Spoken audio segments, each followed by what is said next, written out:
আমার প্রিয় ভাইয়েরা ভালো করে লক্ষ্য করেন, আল্লাহ রাব্বুল আলামিন বিশ্বনবী মুহাম্মদুর রাসূলুল্লাহ সাল্লাল্লাহু আলাইহি ওয়াসাল্লামকে উম্মতের জন্য কেমন করে রহমত করে পাঠিয়ে দিয়েছেন। আমার কলিজার টুকরা প্রিয় ভাইয়েরা ভালো করে লক্ষ্য করেন, আল্লাহ রাব্বুল আলামিন যখন সমস্ত কবরবাসীদেরকে উঠাবেন, সর্বপ্রথম আমার আপনার নবী মুহাম্মদুর রাসূলুল্লাহ সাল্লাল্লাহু আলাইহি ওয়াসাল্লামকে সর্বপ্রথম কবর থেকে উঠানো হবে। জোরে বলেন সুবহানাল্লাহ।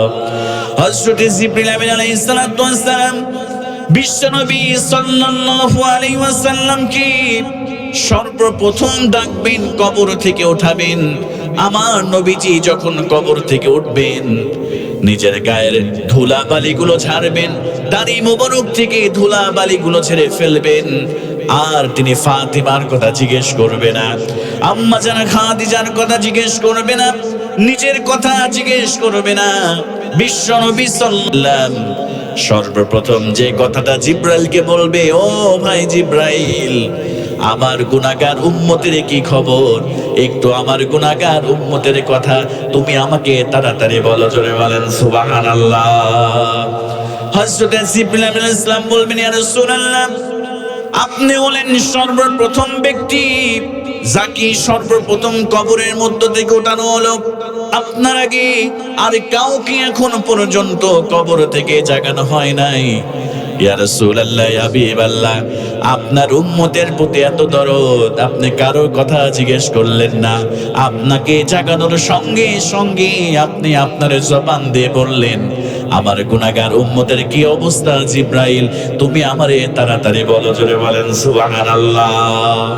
আমার মুসলমান ভাইয়েরা, শুধু তাই নয়, কলিজার টুকরা যুবকেরা ভালো করে লক্ষ্য করেন, আল্লাহ রাব্বুল আলামিন কিয়ামতের দিন কঠিন মুসিবতের সময় যখন মানুষগুলো ইয়া নাফসি ইয়া নাফসি ইয়া নাফসি বলে দৌড়াদৌড়ি করবে, মানুষগুলো হযরত আদম আলাইহিস সালাতু ওয়াস সালামের কাছে যাবে, মানুষগুলো হযরত ইব্রাহিম আলাইহিস সালাতু ওয়াস সালামের কাছে যাবে, নূহ আলাইহিস সালাতু ওয়াস সালামের কাছে যাবে, একটু সাহায্যের জন্য মানুষগুলো তার মায়ের কাছে দৌড় দিয়ে চলে যাবে, মানুষগুলো তার বাবার কাছে চলে যাবে, মানুষগুলো তার স্ত্রীর কাছে চলে যাবে, সন্তানের কাছে চলে যাবে।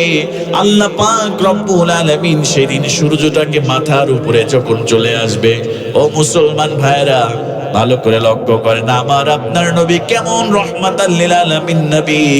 যখন সূর্যটা মাথার উপরে চলে আসবে, মানুষের মগজগুলো টকবক টকবক করে ফুটতে থাকবে, মগজগুলো কারো বা নাক দিয়ে পড়বে, কারো বা কানের ছিদ্র দিয়ে পড়তে থাকবে, কারো বা মুখ দিয়ে পড়তে থাকবে, জিহ্বাটা বের হয়ে ঝুলতে ঝুলতে বুক পর্যন্ত চলে আসবে, কারো বা নাভি পর্যন্ত চলে আসবে, আবার কারো জিহ্বাটা মাটির সঙ্গে শেষরাইতে থাকবে। জোরে বলেন নাউজুবিল্লাহ।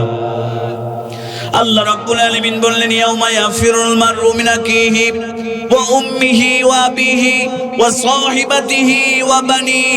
আল্লাহ পাক রব্বুল আলামিন বললেন, ভাই তার ভাইয়ের কাছে দৌড় দিয়ে যাবে, মায়ের কাছে সন্তান দৌড় দিয়ে যাবে, মা সন্তানের পরিচয় দিবে না। ও মুসলমান কলিজার টুকরা প্রিয় ভাইরা, দুনিয়াতে মা সন্তানের কিছু হলে মায়ের চোখে ঘুম থাকে না।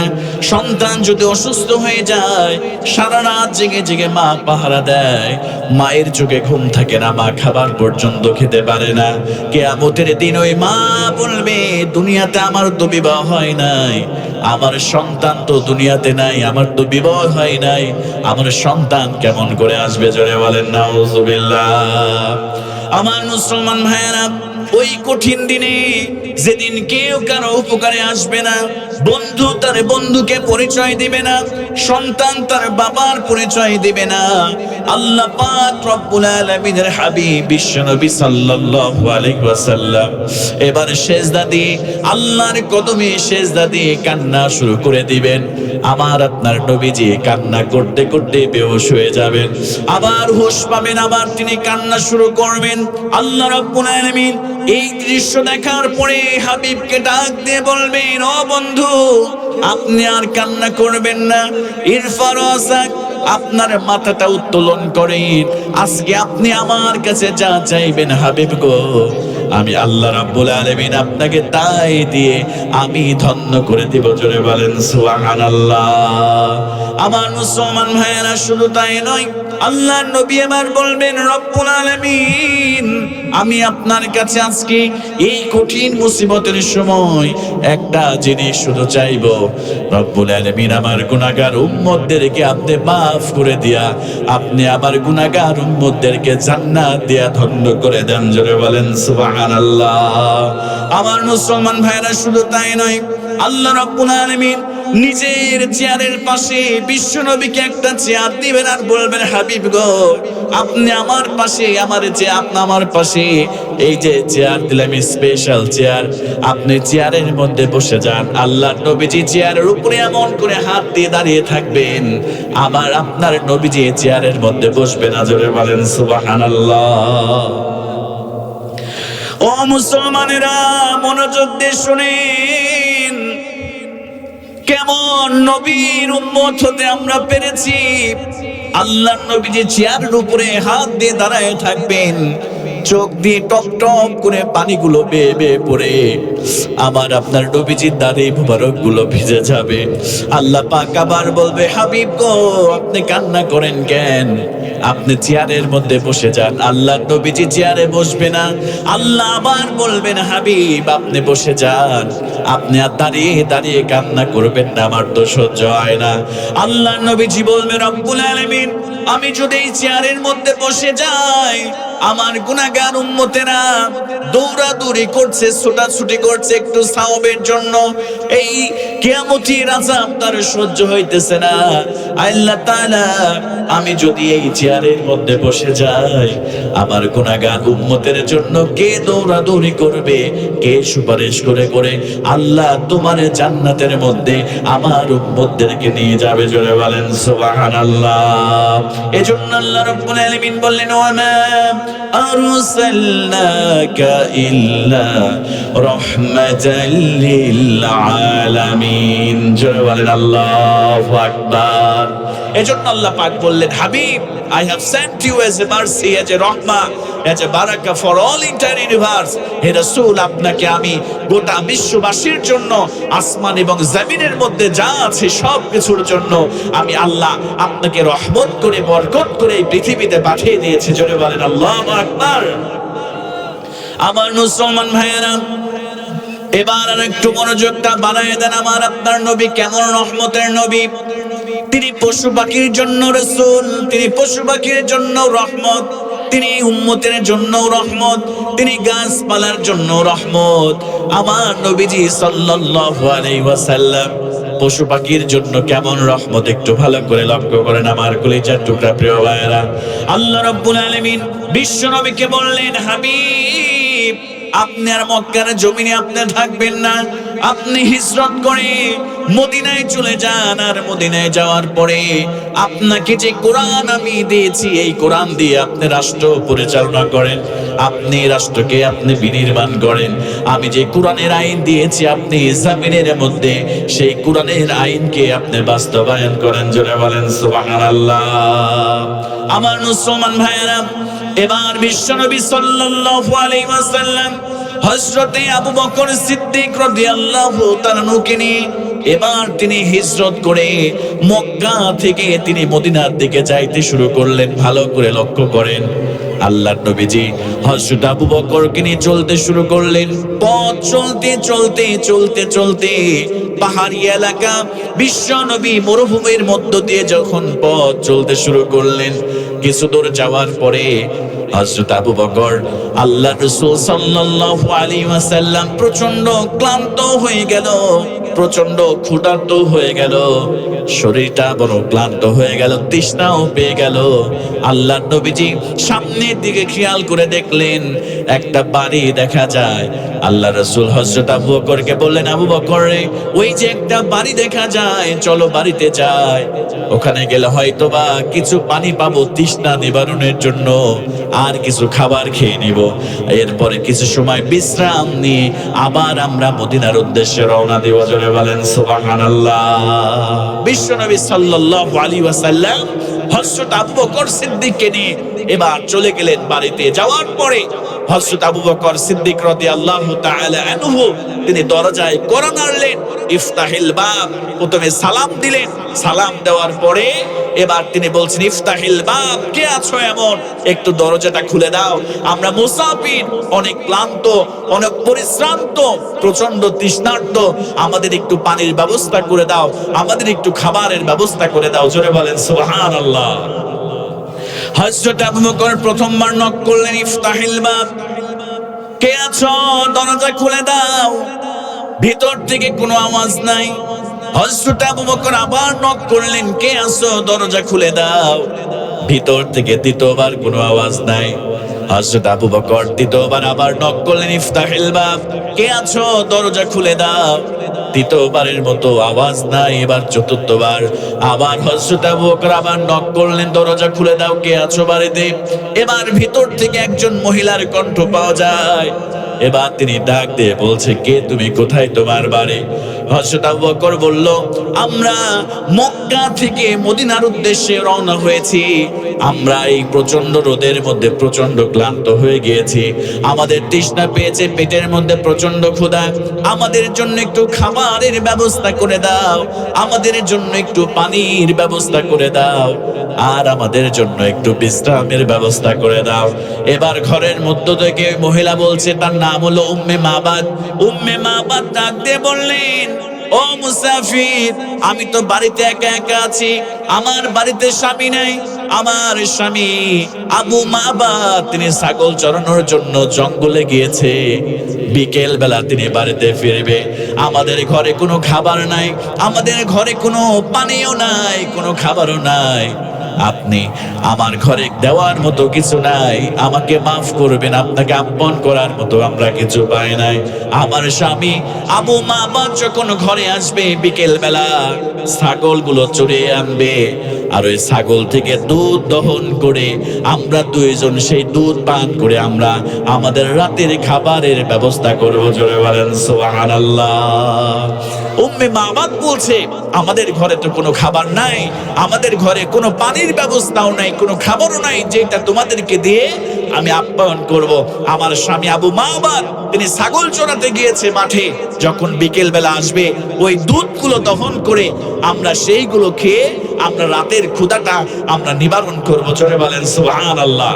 উম্মে মাবাদ সে তো আর রাসূলকে চেনে না, আবু বকরকে চেনে না, কথা বলেন ঠিক কিনা?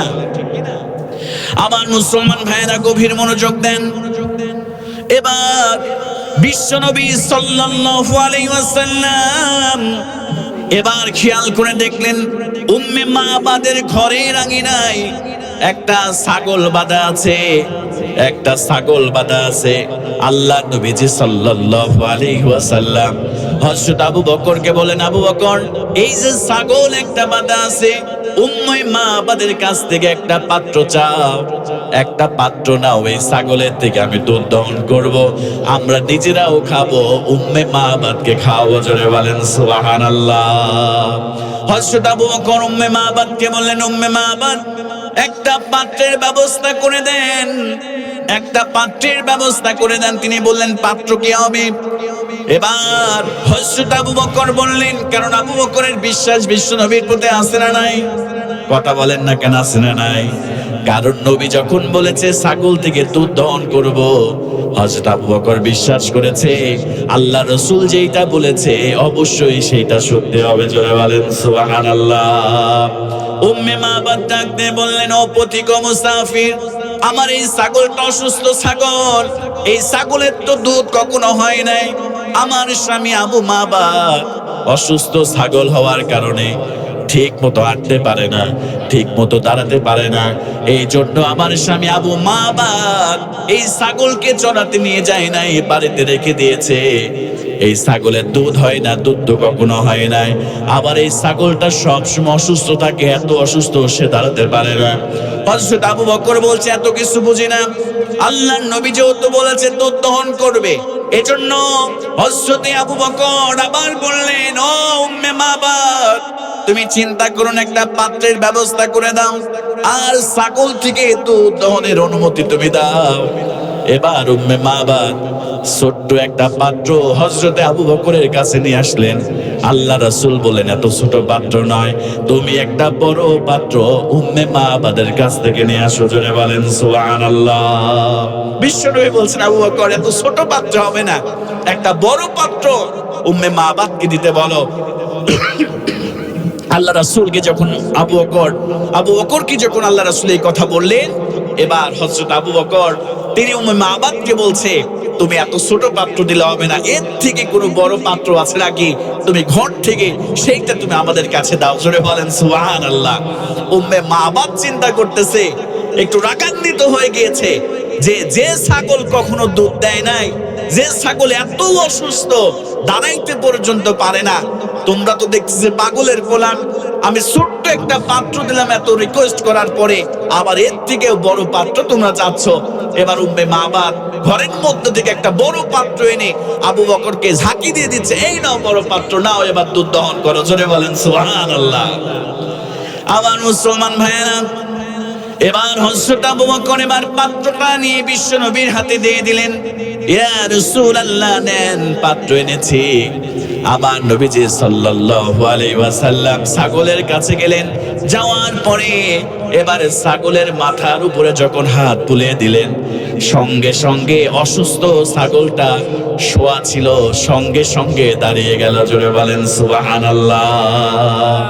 আমার মুসলমান ভাইয়েরা, শুধু তাই নয়, এবার বিশ্বনবী সাল্লাল্লাহু আলাইহি ওয়াসাল্লাম বিসমিল্লাহ বলে ছাগলের ওলানে যখন হাত দিয়ে দিলেন, ও মুসলমান ভাইয়েরা, যে ছাগলের কোনোদিন বাচ্চা হয় নাই, যে ছাগলের কোনোদিন বাচ্চা হয় নাই, কোনোদিন দুধ দেয় নাই, আল্লাহর নবীজি বিসমিল্লাহ বলে যখন ওলানে হাত দিয়ে দিলেন, সঙ্গে সঙ্গে ছাগলের ওলানের মধ্যে এত পরিমাণ দুধ চলে আসলো, ওই ছাগলের জবানটা খুলে গেল।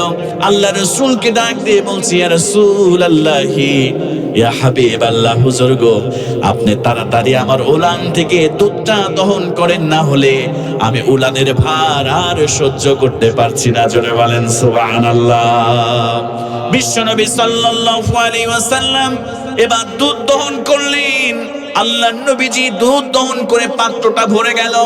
এইদিকে উম্মে মাবাদ ঘরের মধ্য থেকে এই দৃশ্যটা দেখতে শুরু করলেন। এবার রাসূলুল্লাহ সাল্লাল্লাহু আলাইহি ওয়াসাল্লাম তিনি ওই জায়গা থেকে দুধ পান করলেন পেট ভরে। হযরত আবু বকর সিদ্দিক পেট ভরে দুধ পান করলেন। এরপরে উম্মে মাবাদের কাছে ওই পাত্র ভর্তি দুধটা দিয়ে বিশ্ব নবী আমার ওইখান থেকে প্রস্থান করলেন। জোরে বলেন সুবহানাল্লাহ।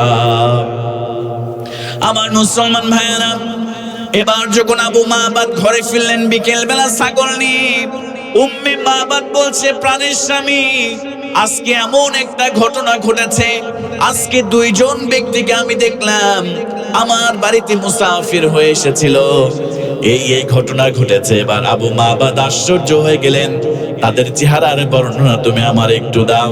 এবার উম্মে মাবাদ বলল, একজন ব্যক্তিকে আমি দেখেছি, এত সুন্দর দেখতে, এত সুন্দর দেখতে, পূর্ণিমার ওই চাঁদের চেয়ে ওই ব্যক্তির চেহারা আমার কাছে সুন্দর মনে হয়েছে। জোরে বলেন সুবহানাল্লাহ। কারণ হলো আমার রাসূলের চেহারা সুন্দর নাকি অসুন্দর, বলেন তো প্রিয় ভাইরা? আমার রাসূলের চেহারা কত সুন্দর। আল্লাহ রাসূলের সাহাবী বলছে, একদিন আমি বিশ্ব নবীর পাশে বসে আছি পূর্ণিমার চাঁদের রজনীতে, বসে থাকার পরে আমি একবার ওই চাঁদের দিকে তাকালাম, আমি একবার রাসূলের দিকে তাকালাম, একবার ওই চাঁদের দিকে তাকাই, একবার রাসূলের দিকে তাকাই। সর্বশেষ আল্লাহর নবী সাহাবী বলছেন, ওই চাঁদের মধ্যে দাগ আছে, কিন্তু আমার রাসূলের চেহারা এত সুন্দর, আমার রাসূলের চেহারার মধ্যে কোনো দাগ নাই। ওই চাঁদের চেয়ে হাজার লক্ষ কোটি গুণ সুন্দর আমার রাসূলের চেহারা। জোরে বলেন সুবহানাল্লাহ। আমার প্রিয় ভাইরা, বিশ্বনবীর চেহারা তো নূরানি ছিল। আম্মা জান আয়েশা সিদ্দিকা রাদিয়াল্লাহু তাআলা বলেন, একদিন আমি সন্ধ্যার পরে ঘরের মধ্যে জাইতুনের তেল যুক্ত বাতি নিয়ে আমি একটা কাঁথা সেলাই করতেছিলাম, এমন সময় বাতির তেলটা পড়ে গেল, আমার হাত থেকে সুচটাও পড়ে গেল।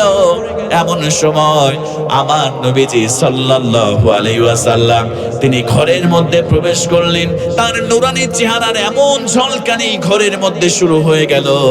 ঘরটা আলোকিত হয়ে গেল। আমি সুচটা খুঁজে ওই আলোতে আমি আবার কাঁথা সেলাই করতে শুরু করলাম। জোরে বলেন সুবহানাল্লাহ। আমার প্রিয় ভাইয়েরা, উম্মে মাবাদ এই ঘটনা বললেন, এত সুন্দর চেহারা, এত সুন্দর কণ্ঠ, এত সুন্দর ব্যবহার, মনে হয় যেন তার কথা শুনতেই থাকি, এত সুন্দর দেখতে মানুষটা। আবু মাবাদ বললেন, ও প্রাণের স্ত্রী, এটা দুনিয়ার কোনো সাধারণ ব্যক্তি নয়, ইনি হলেন আমাদের শ্রেষ্ঠ নবী মুহাম্মদ রাসূলুল্লাহ সাল্লাল্লাহু আলাইহি ওয়াসাল্লাম, যার ব্যাপারে মানুষ অনেক কথা বলে। আমি যদি খুব শীঘ্রই যদি তার সঙ্গে দেখা হয়, আমি ইসলাম কবুল করে মুসলমান হয়ে যাব। তার কিছুদিন পরে উম্মে মাবাদ আর আবু মাবাদ দুজন মিলে আল্লাহর রাসূলের হাতে হাত রেখে তারা ঈমান গ্রহণ করে মুসলমান হয়ে যায়। জোরে বলেন সুবহানাল্লাহ।